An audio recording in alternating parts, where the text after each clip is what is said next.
baax maas borom 40 ans zéro faute boo xam ne ni moo bu demee Touba nga ne fa la bokk fu mu dem rek macha allah jiitu ñëpp macha allah keroog daf maa jaral ma jógee fii dem ba gin gineew feete ko fa ñoo waroon a ànd ca soxla Kiné Dieye mu ngi lay nuyu bu baax a baax nuyul ma sama soppe boobu nuyu bu baax a baax di jeexale ci nuyu bu oustaz di la ziar borom tagal bu rafet ba dégg naa day waaj a takk ñaareel nag mën naa nekk de mën naa nekk de kakotiir dégg nga loolu bismillah ñu toll nag ci suñu ab éphéméride yow daal nekkal ci àjjana ak firdawsi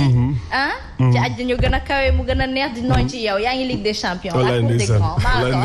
Aïcha mi ngi noonu on est aujourd'hui le 17 septembre 2021. Bamanta, nous retournerons en 2016 pour parler justement de football en match comptant pour le dernier tour aller des éliminatoires de la CAN en U17 de football. Le Sénégal s'incline au domicile devant la Guinée sur le score de 0 but à 1. oui en tout cas Guinée nag sooy xool bokk na nag ci sous-région bi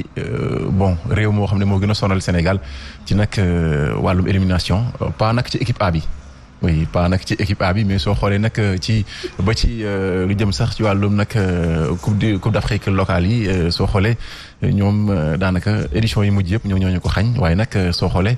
lu jëm nag ci wàllum petite catégorie boobu Sénégal nag ci diggante bi amal na ci nag liggéey bu am solo ak maître Augustin Senghor ni ko noonu Mbaye Diouf Diakhar la tàmbale woon ñëw ba ci Babacar Ndiaye bu Teungueth FC soo xoolee loolu sax moo tax tey Sénégal ci wàllum nag relève bi ñu mën koo assurer soo xoolee numéro 18 bi ngay gis nii mooy Pape Matar Sarr actuellement nii moom moo ngi football foofu ci FC Metz jot naa sax signé ren foofu ca Tottenham xam naa ne déwén la fay rejoindre ngi war ne ni Sénégal ci diggante bi nag petite catégorie bi am na liggéey bu rëy buñ ci amal xam naa ne dinañ ci dikkaat rek nu ma gën a yaatoo ci page sport bi. Inch'Allah rabbi 17 septembre ci la ñuy descendi ba tey àddu ci atum 2018 waxtaanee le décès à Dahra à l'âge de 88 ans de ki nga xamante ni moom moo di Ali Saleh qui fut le premier maire de la commune de Dahra Djolof en 1990. Il a été inhumé à Yongyang, son village natal di ñaan yàlla suuf oyof ci kawam yaay boy yàlla jéggal ko te may xolub mu njabootam ndaxte nag ñàkk moom waajur bu góor dafay metti bu ñu jógee ca moom nag àddu ca 2019 waxtaane ki nga xamante ni moom moo di le général Jean-Baptiste Tine qui est nommé haut commandant de la gendarmerie nationale et directeur de la justice militaire. Il succède au général Cheikh Sène admis dans la deuxième section des cadres de l'armée. La mesure prendra effet à compter du 15 novembre 2019 yaay boy. ñun toujours nag suñu gendarmerie bi ak suñu police bi dañu nekk ñoo xam ne de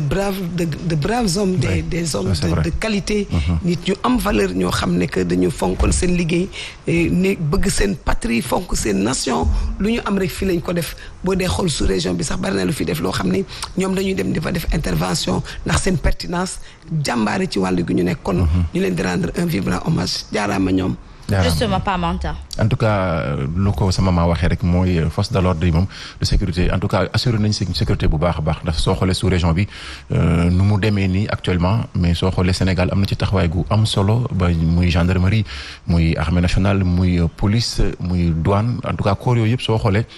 sous région bi lépp lu ñuy wax ci wàllum terrorisme mais gis nañu ne Sénégal assuré na boo xam ci wàll yëpp te soo xoolee tamit ñoom ñoo ñuy aar muy guddi muy bëccëg di leen di jaajëfal bu baax a baax di fay un coucou rek à mon jeune frère Cheikh Sène nekk foofu ci aéroport di ko jaajëfal moom tamit mu gën a góorgóorlu rek en tout cas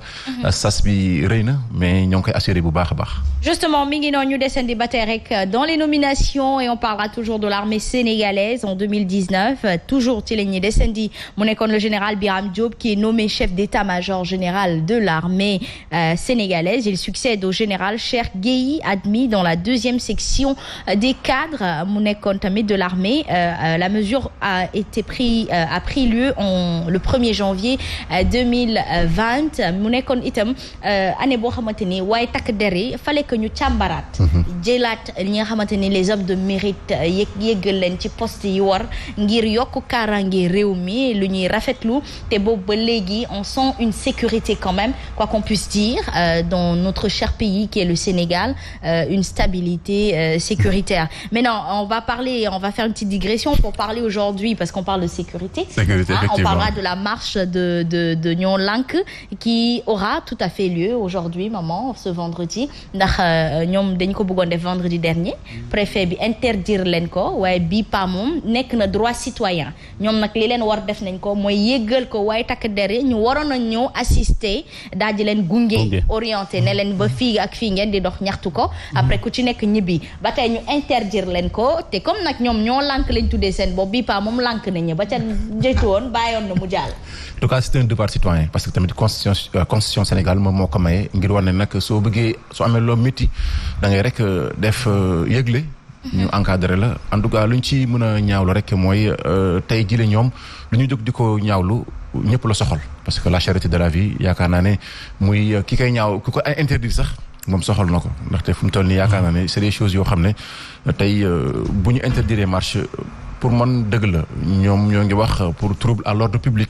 mais soo xoolee interdiction boo xam ne sur place boo fa demee dinañ fa déployer benn nombre boo xam ne pour man nga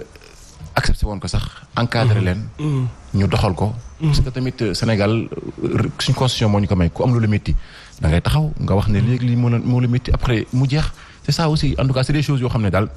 war nañ ko saytuwaat ndax sànq rek Birame mu ngi ko expliqué ne Guy Marius moo ngi ko koy yëgal ne ko bi mooy seen juróomeelu demande boo xam ne déposé nañ ko pour ngir mën a marche ñu bañal leen ko c'est des choses yoo xam ne pour man Sénégal waroon na dépasser foofu ak démocratie Sénégal fu mu toll yooyu moom c'est des choses yoo xam ne war nañ ko revoiraat bu baax a baax. Justement maman démocratie nekk na loo xamante ni certains y en a marre ñoom seen bopp nee nañu à terre plié dafay jàngaat dox mi ngi raam est-ce qu'aujourd'hui lii confirmé wu ko parce que bu fekkee ni droit citoyen la constitution sénégalaise may na la nga mën a doxinu ñaxtu yoo xamante ni bu dee lu la neexul parce que c'est un pays de démocratie ci sa réew wala ci sa gestion réew bul yàq bul tojati mais mën nga yëkkati sa baat ca kaw wax ko ca kaw a kaw bu ko defee nag ñu nangul la ko dégg la parce que si aujourd'hui dañuy rejeter li nga xamante ni moom la xale yi di bëgg def wala ci seen ay demande day jur benn violence parce que jeunesse dafa ànd ak vivacité. mais xam nga loolu droit moo leen ko may.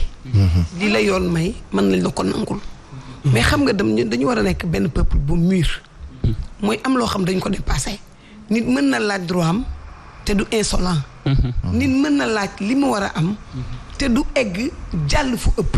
parce que kenn ku ci nekk rek boo xoolee sa bopp da nga am yaay am papa am doom. am soxna keneen am ko. ñuy wax ak mesure. ñuy wax ak beaucoup de respect. et de considération jox nit parce que kenn am na foo xam ne nit bu fa eggale fa boppam.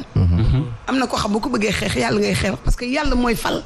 donc man li ma am droit dama koy laaj ci correction. ci noo xamante ni fànn boo xam ne su ëllëgee su ma ko tegaloon fukki di ko laaj ñu jox ma ko. mais dafay am ñu ci rax ñoo xam ne bokkuñu ci te ñoom il peut pas faire la part des choses. xam ñan ñoo bokk ci marche bi ñi ciy rax pour def ay malvers di def naka su dul noonu. di dugg di toj di sàcc di gaare oto jàmbur di këf ay saak. ñooñu ñiy def marche bi nekk ay dirigeants duñu leen mën a calculer. mais waroon nañu mën a organiser de telle sorte que ñii dañuy ne ci kanam ñi nekk ci gannaaw. am ñu ne ci côté yi di suivre ñiy dugg ci bilan yi ba xam lan la ñuy def ñu dox paisiblement ñëw taxaw joxe seen doléance wax ko dellu seen kër ñibbi. c'est très important maman li nga waxtaanee nii c'est dafa am solo c'est-à-dire nit bu fekkee ni dafa am loo xamante ni moo ko wokk bàyyi ko mu xëri ko ci jàmm ak salaam bu ko defee rek jàmm mën a wëy encore une fois on a salué tantôt léegi ni li nga xamante ni moom moo di taxawaayu waaye takk der yi mais bu ñu ko ñaawal c'est des hommes d'État et les hommes d'État normalement servent la patrie et la patrie est constituée des citoyens sénégalais ndax bu tôt ou tard ñoom ñooy fal ñoo yor seen baat te